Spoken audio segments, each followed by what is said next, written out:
Hello everyone. உங்க குழந்தைக்கு power இருக்குன்னு கண்ணாடி போட சொல்லியிருக்காங்களா? ஓகே. அப்ப என்ன மாரி ஃப்ரேம் எடுக்கலான்னு நான் உங்களுக்கு சொல்றேன். ஃப்ரேம் எடுத்துட்டீங்கன்னா, அதுல 2 டைப் இருக்கு. ஒண்ணு மெட்டல், இன்னொன்னு வந்து ஷெல் டைப். மெட்டல்ல வந்து ஹாஃப் ஃப்ரேம், ரிம்லெஸ் இந்த மாரி இருக்கும். ஸோ இது வந்து குழந்தைகளுக்கு அட்வைசபிள் கிடையாது.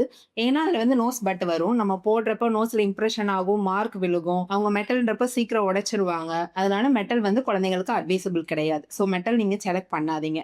2வது ஒன் வந்து ஷெல் ஃப்ரேம். ஸோ ஷெல் ஃப்ரேம்ல வந்து 2 டைப் கேட்டகரி இருக்கு. ஒண்ணு வந்து உங்க குழந்தைங்க 12 வயசுக்கு கீழ இருந்தாங்கன்னா, நீங்க வந்து ஷெல்லுலே ஃப்ளெக்சிபிள் டைப் இருக்கு. அத எடுத்துக்கலாம். ஏன்னா normal frame, spring type frame எடுத்தீங்கன்னா, அவங்க ஒரு சைடு ஹேண்டில் பண்ணுவாங்க. ஸ்கூலுக்கு போறப்ப யாராவது ஃப்ரெண்ட்ஸ் பிடிச்சு இழுப்பாங்க. ஸ்போர்ட்ஸ்ல இருக்கப்ப கீழ விழுந்தா எக்ஸ்பெண்ட் ஆயிடும்.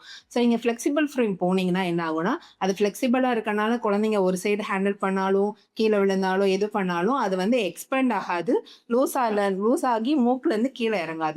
அண்ட் ஒன் மோர் திங் என்னன்னா, அதுல வந்து பின்னாடி ஹெட்டுக்கு பின்னாடி ஒரு ஸ்ட்ராப் வந்துரும். ஸ்போர்ட்ஸ்ல எல்லாம் இருக்காங்க உங்க குழந்தைங்கன்னா, நீங்க அந்த ஸ்ட்ராப் அட்டாச் பண்ணிட்டீங்கன்னா, ஹெட்ல அது வந்து ஸ்டிஃபா நிக்கும். கீழ இறங்காது. 2வது உங்க குழந்தைங்க 12 வயசுக்கு மேல இருந்தாங்கன்னா, நீங்க ஷெல்லுல ஃபுல் ஃப்ரேம் போய்க்கலாம். அது வந்து நோஸ்ல இம்ப்ரஷன் ஆகாது. உங்களுக்கு ஹை பவர் இருந்தாலும், அந்த ஷெல் ஃப்ரேம் பாட்டம் வந்து திக்கா இருக்கனால, உங்களோட பவரோட தடிமன் வந்து வெளிய தெரியாம அது பாத்துக்கும். சோ இந்த 2ல உங்க உங்க குழந்தைங்க எந்த கேட்டகரியில இருக்காங்கன்னு பார்த்துட்டு, இது 2ல நீங்க செலக்ட் பண்ணிக்கலாம். அடுத்து வந்து என்னன்னா, நீங்க உங்க குழந்தைகளுக்கு ஆஸ்டிக்மேட்டிசம் பவர் இருந்ததுன்னா, நீங்க ஃபுல் ஃப்ரேம் எடுத்துக்கிறது பெட்டர். நான் இப்ப சொன்ன எல்லா டைப் ஆஃப் ஃப்ரேம்ஸும் நம்ம ஆனந்த ஹாஸ்பிட்டல் ஆப்டிகல்ஸ்ல இருக்கு. ஃபர்தர் டீடைல்ஸ்க்கு நம்ம ஆப்டிகல்ஸ்க்கு நேர்ல வந்து விசிட் பண்ணுங்க. Thank you.